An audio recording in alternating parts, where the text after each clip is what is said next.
Hey, it's James at Right Here Radio. So in case you haven't heard, Germany has imposed a nationwide lockdown on the unvaxxed. Okay, now it's Austria, Australia, and now it's Germany. It's going through all the Western countries, and it's coming here to America. Now, here's the thing. Germany is responsible for the Holocaust, where 6 million Jews were brought and slaughtered. Okay, and do you know how they got the Jews to voluntarily, most of them, leave the city and come over? They said they were sick. They said they were sick, and they had to separate them from the general public. So they had to bring them to these camps and care for them. That's why they have the Nuremberg Code, right? Because they started putting drugs in them and saying, you're sick, you're sick, you're sick. You have to take this, you have to take this. They're doing it again. They're doing it again, ladies and gentlemen. Hello, hello, hello. Turn off the Netflix. Turn off the Hulu. Forget about everything you're watching right now. Say something. Speak up. Speak out. Stop saying it in secret in a little text. They are imprisoning innocent people. This is James at Right Here Radio. You better wake the fuck up soon, ladies and gentlemen. As of February the 7th, 2022, the United States Department of Homeland Security just recently updated their guidelines regarding terrorism and terroristic threats to the United States. They made it their business to include anything that has to do with questioning narratives or being a quote-unquote conspiracy theorist. I found that interesting. Let's take it back for a minute. What is a terrorist? It is a person who uses unlawful violence and intimidation, especially against civilians, in the pursuit of political aims. Doesn't really sound like terrorists to me. And they also made sure that they added that anyone that is questioning anything regarding 5G technology is labeled as a terrorist. And they also included anyone questioning the past election and anything regarding COVID-19. Ladies and gentlemen, we have officially lost our freedom of speech. When 17,000 aborted babies were found in a dumpster outside of a pathology laboratory in Los Angeles, California, some 12 to 15,000 were observed to be black. Irma Clardy Craven, Chairman, Minneapolis Commission on Human Rights and Secretary of the Urban League.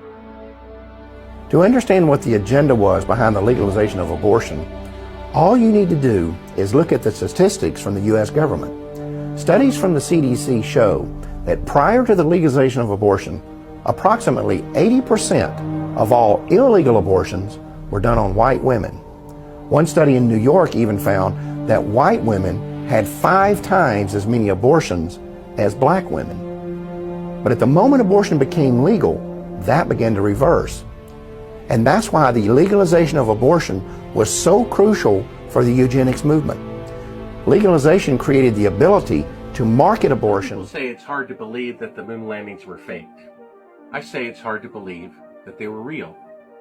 What NASA is claiming is that they went 1,000 times farther than they can go today with 50-year-older technology on the very first attempt with 1/millionth the computing power in all of NASA than is in a cell phone. All the proof that you need that the moon landings are fake is in this one picture. In sunlight, shadows will always run parallel with one another. This is because the sun is about 1,000,000 times bigger than the Earth, and it casts shadows in the same direction over an entire continent. So you'll see in sunlight, shadows always run parallel and never intersect. Here's a picture which the federal government claims was taken on the moon. The astronaut shadow runs at 12 o'clock, and this rock, only about 5 feet away, the shadow runs at 9 o'clock. This is a 90-degree difference from objects 5 feet apart from one another. This proves that this was taken on Earth with an electrical light inside of a television studio. This is all the proof that you need that the moon landings were fake. If Toyota said that they made a car 50 years ago that could go 50,000 miles on a gallon of gasoline, and yet today their best car could only go 50 miles per gallon, or 1,000th the distance, wouldn't the fraud of the previous claim be obvious? And yet this is exactly the moon landing fraud, and yet people don't see it because of their emotional attachment to it. They're claiming they went 1,000 times farther 50 years ago than they can go today with 50-year-older technology. That doesn't make any sense. It's the only time in history that a technological achievement like the automobile or the airplane or nuclear power, that no nation on earth could repeat it 50 years later, when in fact it should be 100 times greater 50 years later. If they could go to the moon with 1960s technology, men would be in another solar system by now. Men would have walked on Mars 10 years later, 40 years ago, which never happened.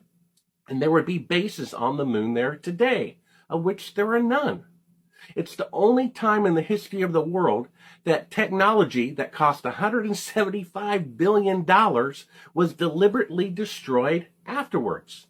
Would Bill Gates spend $175 billion to make the first computer and then when he was done, throw it and the schematics in the trash?